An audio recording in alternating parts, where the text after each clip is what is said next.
1994年6月17号，时任日本首相羽田孜在国会回答记者时公然说，日本确实有能力拥有核武器。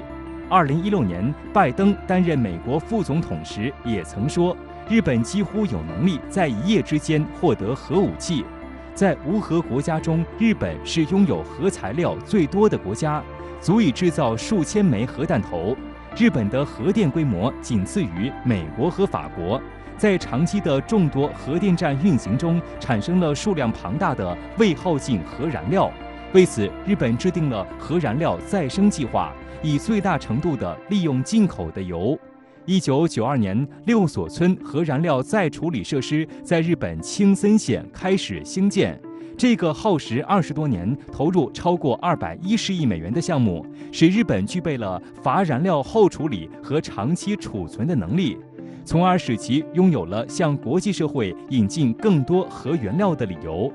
6所村设施建成后，日本不再将乏燃料运出国境，而是在各电站和6所村储存起来，等待后处理厂逐年缓慢处理。与此同时，众多核电站使日本仍有理由从海外进口核燃料，从而使日本可以合法积累核材料。而且6所村铀浓缩厂规模在全球范围内也属较大的类型，其生产能力使日本浓缩铀能力翻了一番还多，使日本具备了一定的武器级铀浓缩生产技术和设备。近年来，更是有不少日本右翼政客不断叫嚣，如果日本愿意，能够在7天之内造出核武器。说日本不仅有液体火箭，也有固体火箭。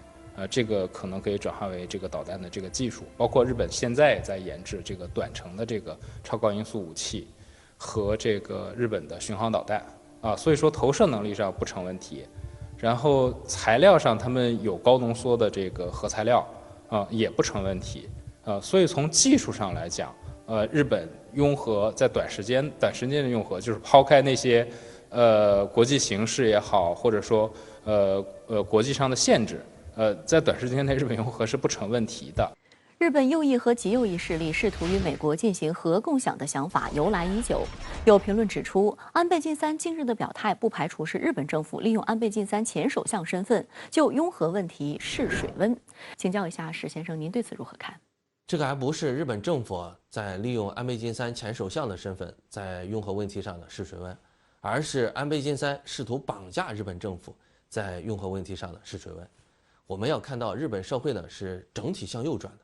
也就是呢日本右翼和极右翼的影响越来越大，而安倍晋三呢是日本右翼和极右翼的领军人物，是灵魂他的实际影响力是远远大于现任的日本首相岸田文雄的。那么安倍呢进行试水温，他就看一下外界的反应如何，如果反对声音呢特别大，他就呢暂时搁置一下，如果反对声音呢不是很大，他就继续呢往前推进，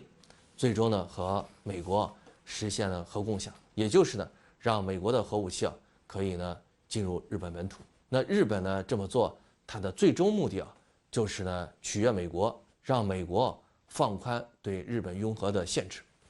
那最终呢就是日本能够自研核武器。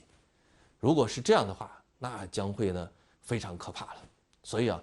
对于国际社会来说，一定呢要阻止呢日本实现这样的企图。据报道，日本在1934年就研制出了原子核裂变加速器。当时除了日本，就只有美国掌握了这样的技术。日本在核技术方面的能力可见一斑。日本右翼势力近年叫嚣，如果日本愿意，他们能够在7天之内造出核武器。